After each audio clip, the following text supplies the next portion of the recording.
August 7, 1942, 021 4 hours. Guadalcanal, Solomon Islands.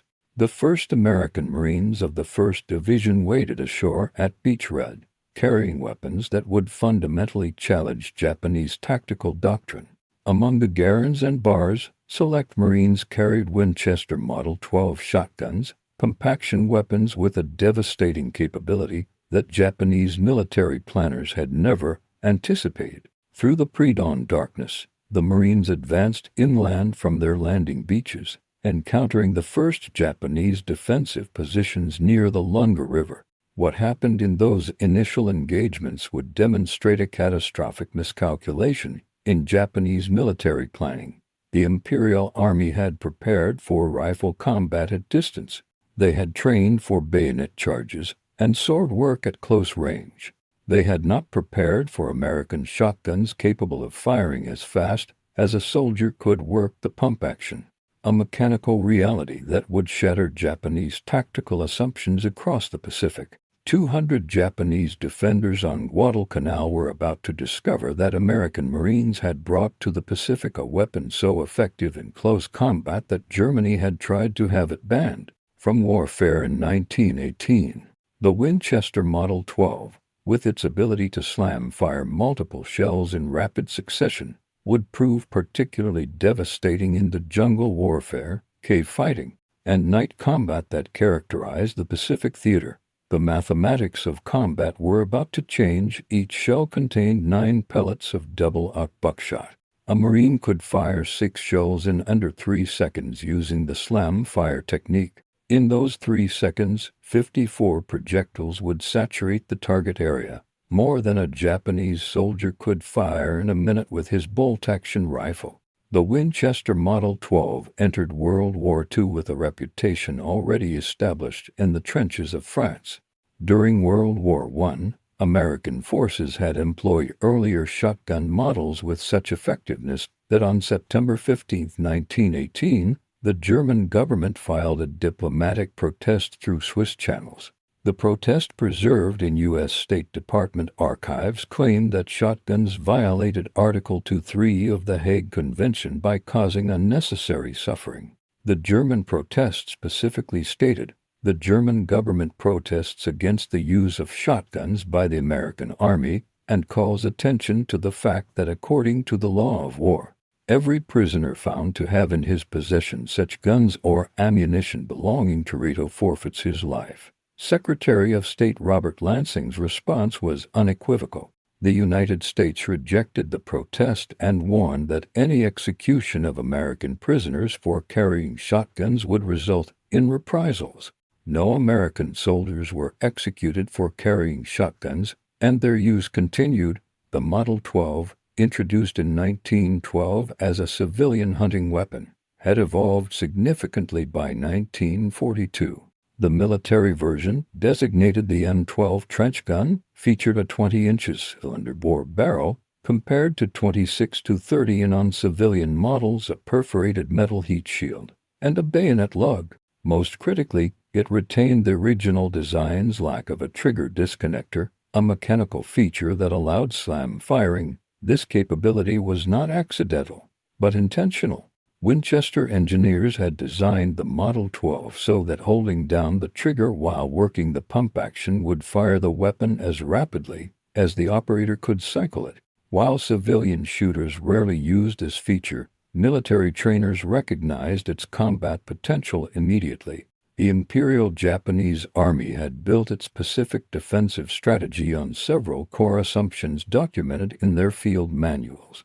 According to U.S. War Department Technical Manual TME 302-480, Handbook on Japanese Military Forces, Japanese doctrine emphasized two primary tactical advantages: night fighting and close combat. The Japanese distinguished between Kishu night surprise attack and Kyushu night force attack. Their infantry training devoted extensive hours to night operations, movement in darkness, and silent infiltration techniques. The assumption, validated in China and early Pacific victories, was that night combat negated American advantages in firepower and technology. Japanese training manuals emphasized that American forces were weak in close combat and dependent on mechanical superiority. When combat closed at bayonet range, Japanese doctrine asserted the superior spirit and training of Japanese soldiers would prevail. This belief was not merely propaganda, but fundamental to Japanese tactical planning. The fall of Singapore in February 1942 had seemed to validate these assumptions. Japanese forces had overwhelmed British positions through aggressive night attacks and close combat, defeating a numerically superior force. Similar successes in the Philippines reinforced the conviction that Americans, like other Western forces, could not match Japanese soldiers in close quarters battle. The American invasion of Guadalcanal on August 7, 1942 marked the first offensive operation against Japanese forces. Among the equipment issued to Marine units were Winchester Model 12 shotguns distributed primarily to personnel tasked with jungle patrol, point defense, and security duties. The exact number of Model 12s present at Guadalcanal remains unclear from historical records, but evidence confirms their presence and use. The 1st Marine Division's equipment manifests included riot-type shotguns in the infantry battalions with ammunition supplies of buckshot and slug rounds. The first major test came during the Battle of the Tinaru, actually the Ilu River, on August 21, 1942. Colonel Kone Ichiki led 916 men of his detachment in a night assault across the sandbar at the river's mouth, exactly the type of close combat night attack that Japanese doctrine prescribed. The battle's outcome was catastrophic for Japanese forces. Of the 916 attackers, approximately 800 were killed, while Marine machine guns and artillery inflicted many casualties. The close-range fighting saw the employment of shotguns in their intended role. The after-action reports noted the effectiveness of all available weapons in repelling the assault, with specific mention of the value of increased firepower at close range. The Model 12's effectiveness derived from specific technical characteristics. According to U.S. Army Ordnance testing, the military load of double-aught buckshot contained 9.33 caliber lead pellets. At 20 yards, these pellets maintained sufficient velocity to penetrate 3/4 of an inch of pine board, used as a standard for approximating human tissue penetration. The spread pattern was equally important. At combat ranges of 20 to 30 yards, buckshot spread to approximately 30 in, creating a pattern density that made precise aiming unnecessary. This characteristic proved crucial in jungle warfare, where targets were often fleeting glimpses through dense vegetation. The slam fire capability multiplied these advantages. While no precise rate of fire measurements from World War II exist, post-war testing demonstrated that experienced operators could fire 5 to 6 rounds in under 3 seconds using the slam fire technique. This rate of fire exceeded many automatic weapons at close range, with the added advantage of the spreading pattern. Marines developed specific techniques for employing the Model 12. Training emphasized firing at ground level when defending against crawling infiltrators, exploiting the ricochet effect of buckshot on hard ground. In jungle settings, Marines learned to fire at sound and movement rather than waiting for clear targets, relying on the spread pattern to compensate for imprecise aiming. As Marine units gained experience through 1942 to 1943, the employment of shotguns became more sophisticated. The weapons proved particularly valuable in specific tactical situations that occurred repeatedly in Pacific combat. During the New Georgia Campaign, June to August 1943, shotguns were increasingly assigned to point men on jungle patrols. The ability to deliver immediate, devastating firepower in response to ambush proved invaluable. A Marine walking point could react to movement or sound with instant suppressive fire, potentially hitting multiple enemies with a single shot. Night defensive positions incorporated shotguns as a primary weapon against infiltration. Japanese tactics often involved small groups attempting to penetrate Marine lines in darkness, relying on stealth and blade weapons. Marines with shotguns could cover sectors with overlapping fields of fire, creating zones where infiltration became virtually impossible. The weapons also proved effective in what Marines called jungle lane shooting, clearing paths through dense vegetation where Japanese soldiers might hide. The spread pattern would strike multiple obstacles, potentially hitting concealed enemies, while simultaneously stripping away foliage that provided concealment. The campaign for the Central Pacific Islands introduced a new tactical challenge: Japanese cave fortifications. Beginning with Tarawa in November 1943 and escalating through subsequent operations, Japanese forces increasingly relied on fortified caves and bunkers rather than traditional defensive lines. At Peleliu, September 15, 1944, Colonel Kuno Nakagawa had prepared an elaborate cave defense system. The island's coral ridges were honeycombed with natural caves that Japanese engineers had expanded and fortified. These positions, designed to withstand naval bombardment and aerial attack, required intimate close-range combat to clear. The Model 12 proved adaptable to this challenge. Marines developed techniques for cave clearing that exploited the shotgun's characteristics. The standard approach involved firing 1 or 2 shells into a cave entrance, allowing the buckshot to ricochet off interior walls. The ricocheting pellets created what Marines described as a lead storm inside confined spaces. The psychological effect often exceeded the physical. Japanese soldiers who survived reported that the sound of ricocheting buckshot in caves was uniquely terrifying, a metallic shrieking that seemed to come from all directions simultaneously. The invasion of Saipan on June 15th saw the continued evolution of shotgun tactics. The Japanese garrison of 31,000 troops under Lieutenant General Yoshitsugu Saito had prepared extensive fortifications, learning from previous American assaults. Marine units had developed what they called shotgun teams, specialized groups tasked with close-range assault. These typically consisted of 2 shotgun-armed Marines, 1 bar gunner for suppressive fire, and 1 or 2 riflemen with grenades. The teams operated as specialized assault elements, particularly effective against fortified positions. The battle for Saipan also saw increased use of specialized ammunition. While double-aught buckshot remained standard, Marines also employed solid slug rounds for longer-range precision fire and smaller birdshot loads for stripping vegetation to expose hidden positions. On July 7, 1944, Saipan saw the largest Japanese banzai charge of the war, approximately 3,000 to 4,000 attackers assaulting American positions. While most casualties were inflicted by machine guns and artillery, the close-range fighting that penetrated American lines saw extensive use of all available weapons, including shotguns. The ability to deliver multiple projectiles without precise aiming proved valuable in the confused melee of night combat. The battle for Iwo Jima, February 19 to March 26, 1945, presented the ultimate test of cave warfare tactics. General Tadamichi Kurabayashi had created the most sophisticated defensive system of the war: 11 miles of tunnels connecting over 1,500 caves, pillboxes, and fortified positions. Kurabayashi had studied American tactics from previous battles and designed his defenses to counter them.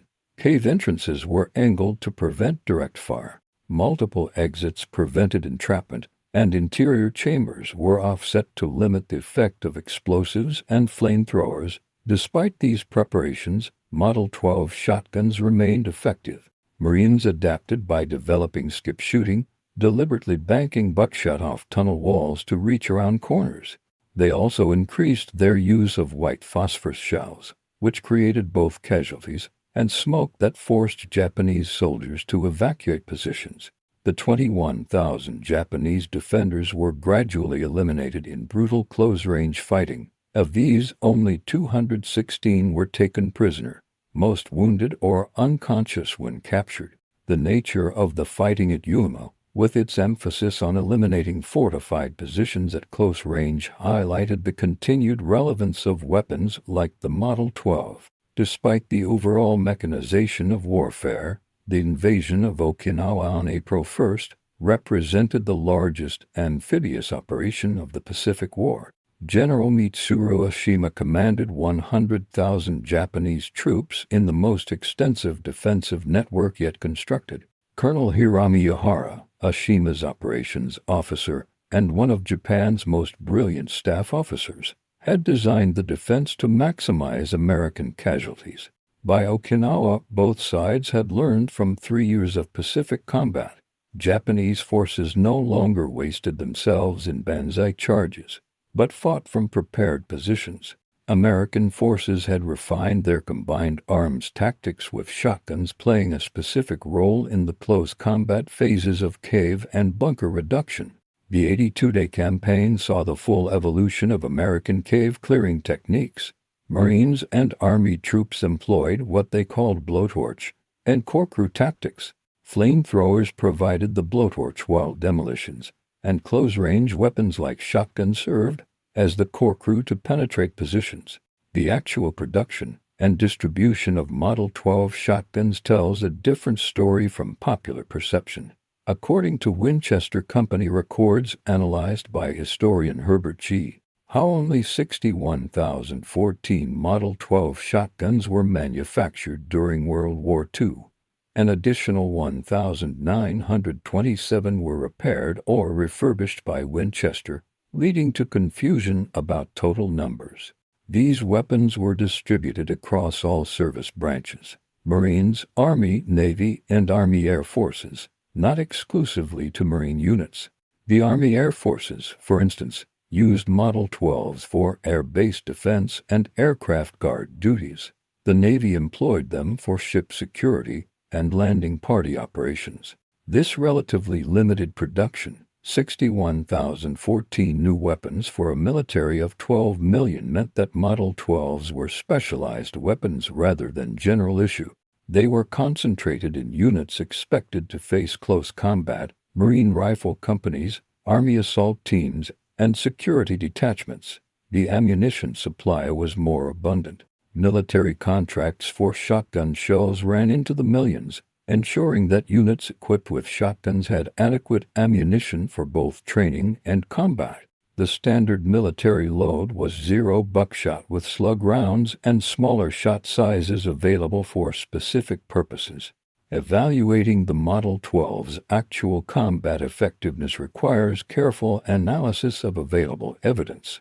After-action reports from Pacific battles consistently note the value of shotguns in specific situations while acknowledging their limitations.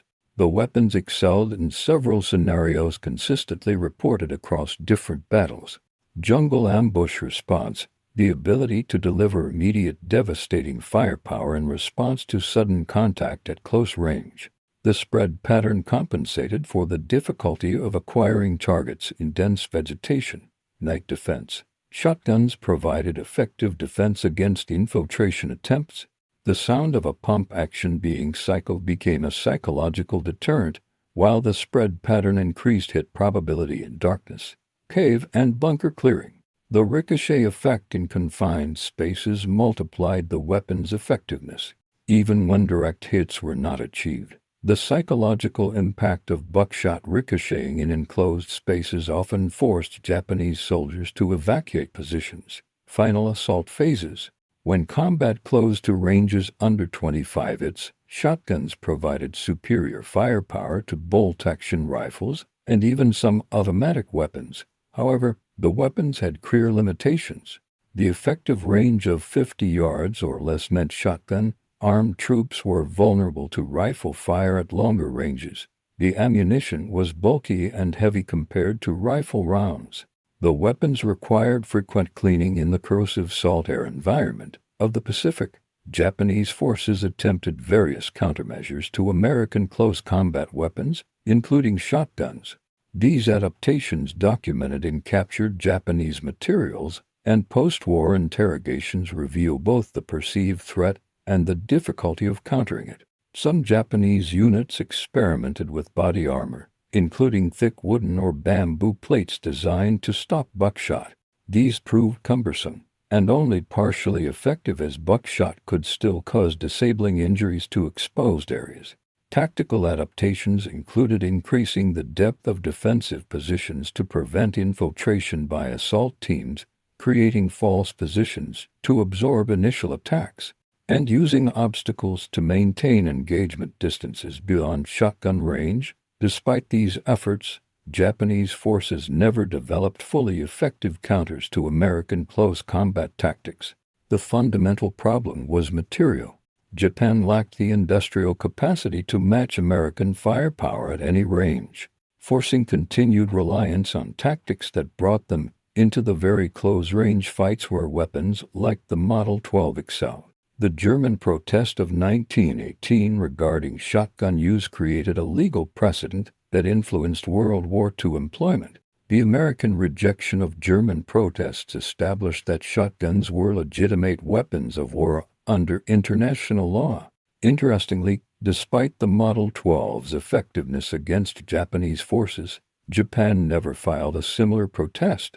This absence may reflect several factors. Japan's own conduct in China had violated numerous international conventions, making legal protests problematic. The deteriorating diplomatic situation left few channels for such protests, and by the time shotguns proved particularly effective, Japan was already losing the war decisively. The legal acceptance of shotguns as legitimate weapons contrasted with restrictions on other weapons. Poison gas, banned after World War I, was not used in the Pacific despite the tactical advantages it might have provided in cave warfare. The shotgun, despite its devastating close-range effects, remained within accepted bounds of warfare. The Marine Corps developed specific training programs for shotgun employment based on combat experience.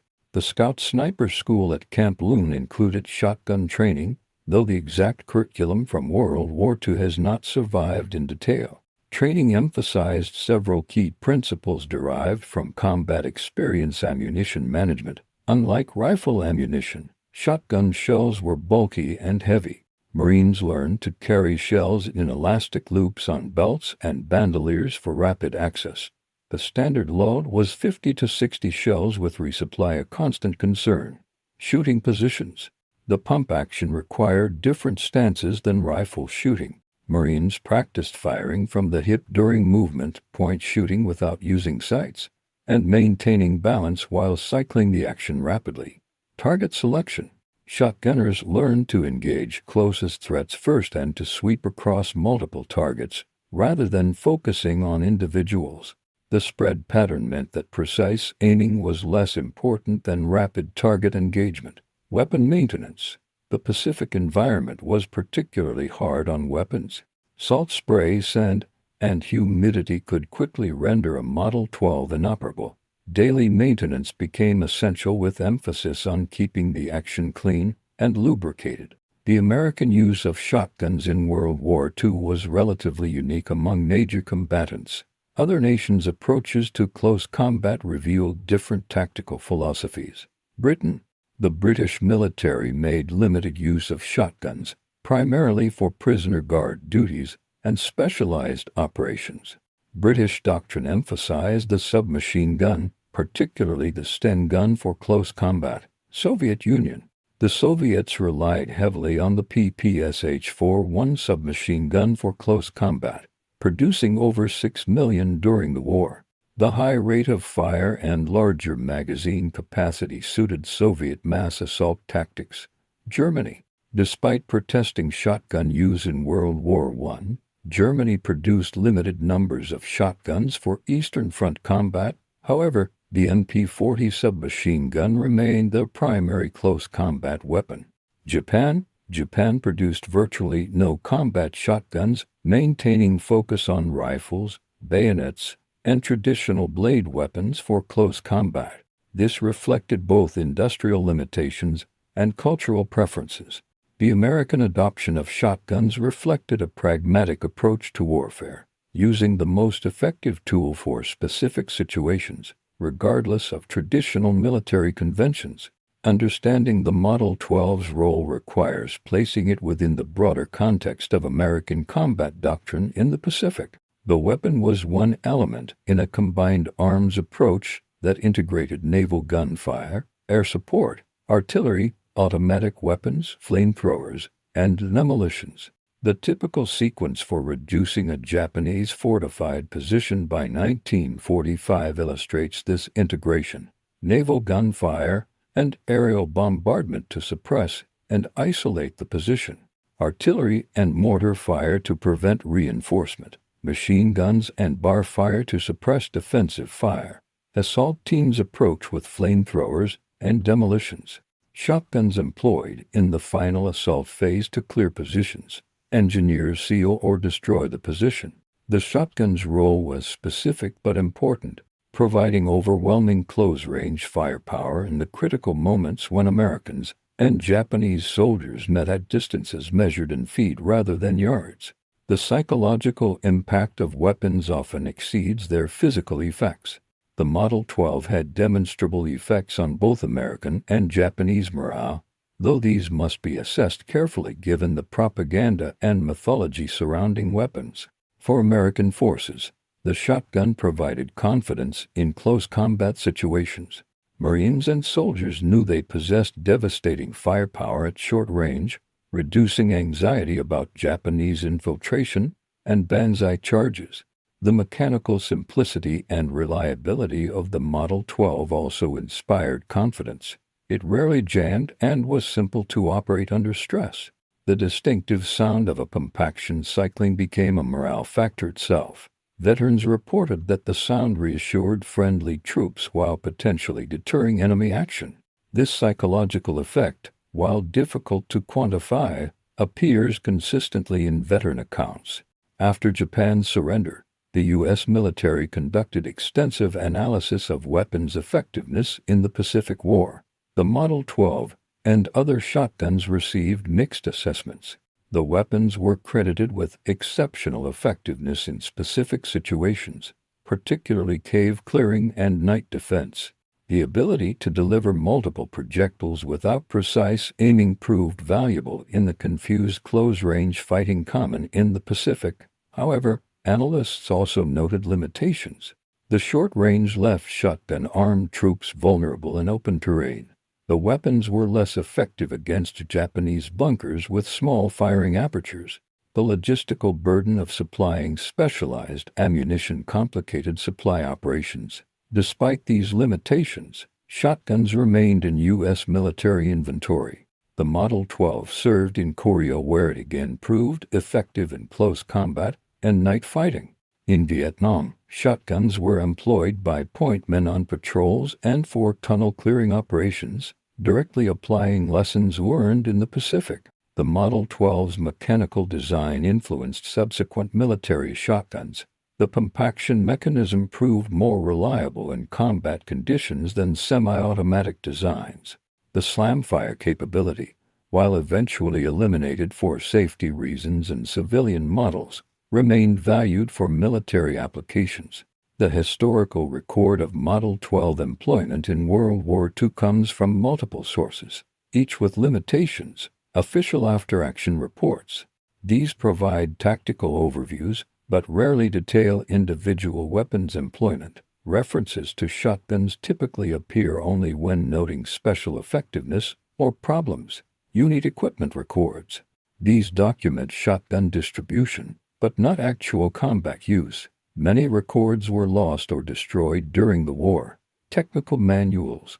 Military manuals describe the weapon's operation and basic employment, but not specific combat experiences.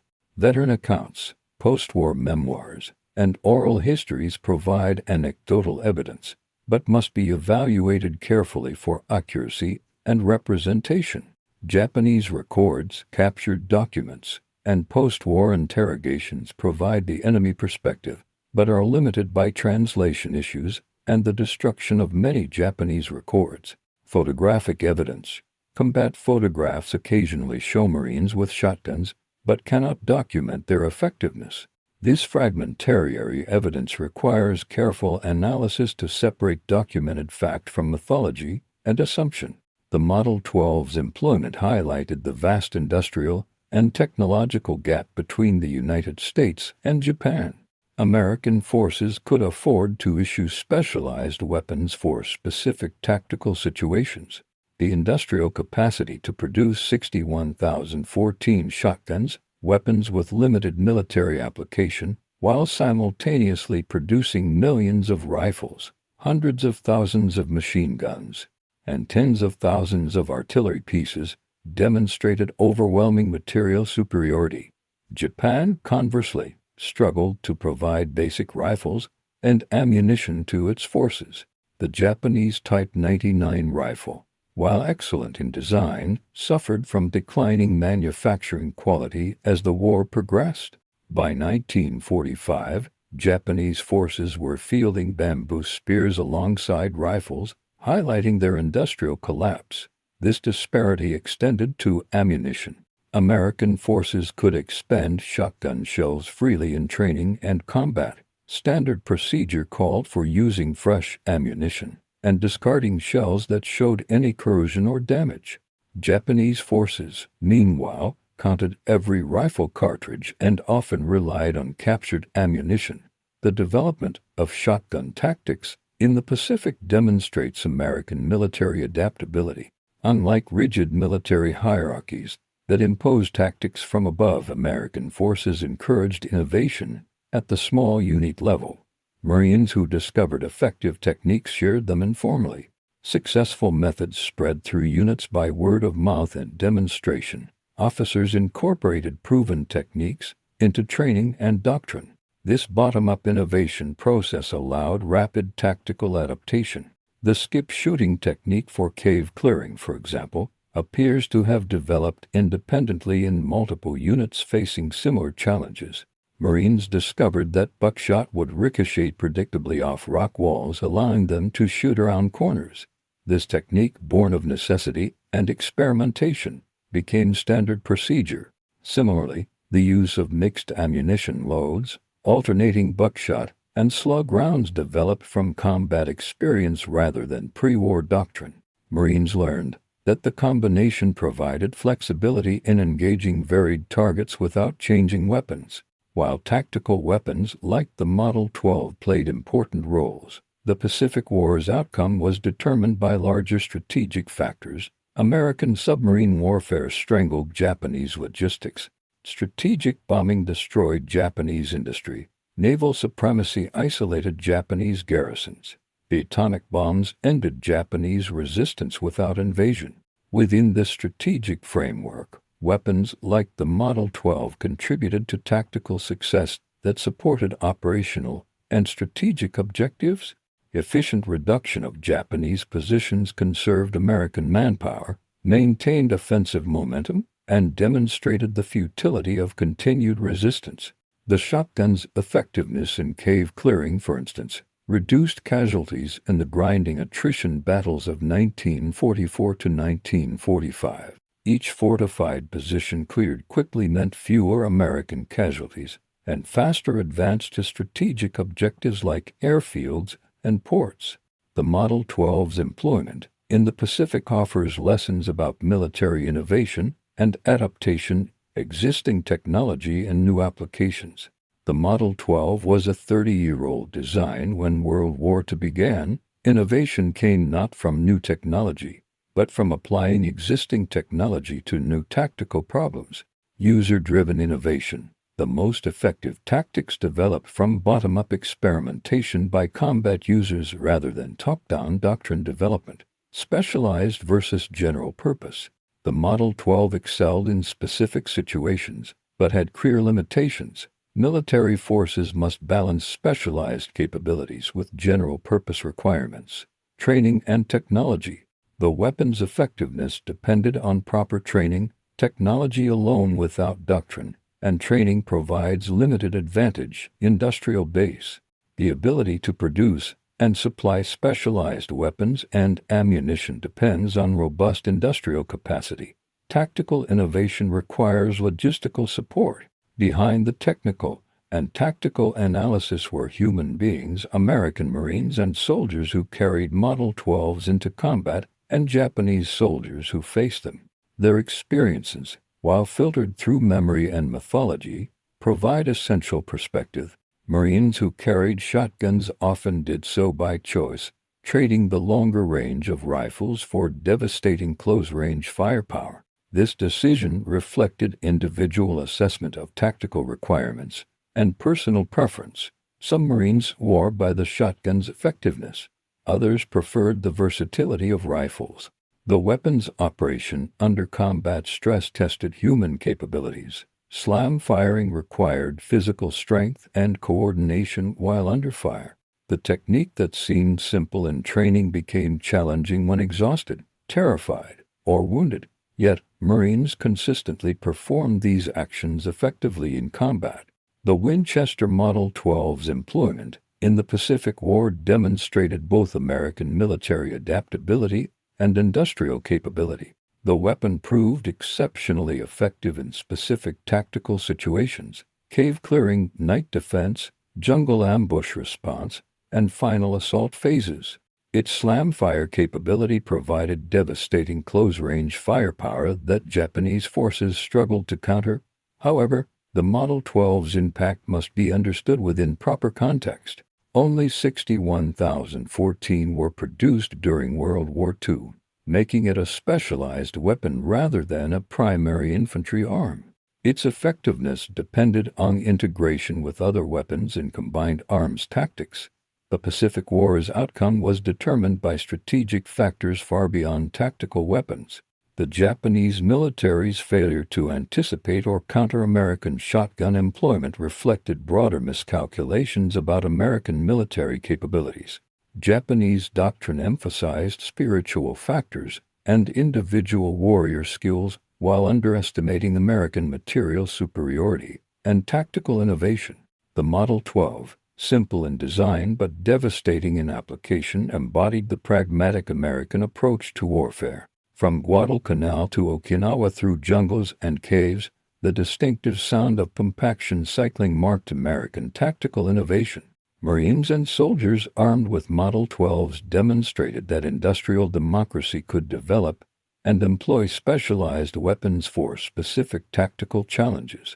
The weapon that Germany had protested as inhumane proved to be simply another tool in the American arsenal. The Model 12's legacy extends beyond World War II. The tactics developed in the Pacific influenced American military doctrine through Korea, Vietnam, and contemporary conflicts. The emphasis on close combat firepower, specialized weapons for specific situations, and user-driven tactical innovation remains relevant to modern warfare. Japanese infantry never expected Winchester M12 trench guns to slam fire through their defenses because such weapons violated their fundamental assumptions about warfare. The Model 12 delivered a simple message: American forces would apply overwhelming firepower at every range using every available technology adapted through continuous innovation. In the brutal arithmetic of Pacific combat, the Model 12 added its weight to the scales of American victory. The transformation was complete not through the Model 12 alone, but through what it represented: American willingness to embrace any effective weapon, develop innovative tactics, and apply industrial production to tactical problems.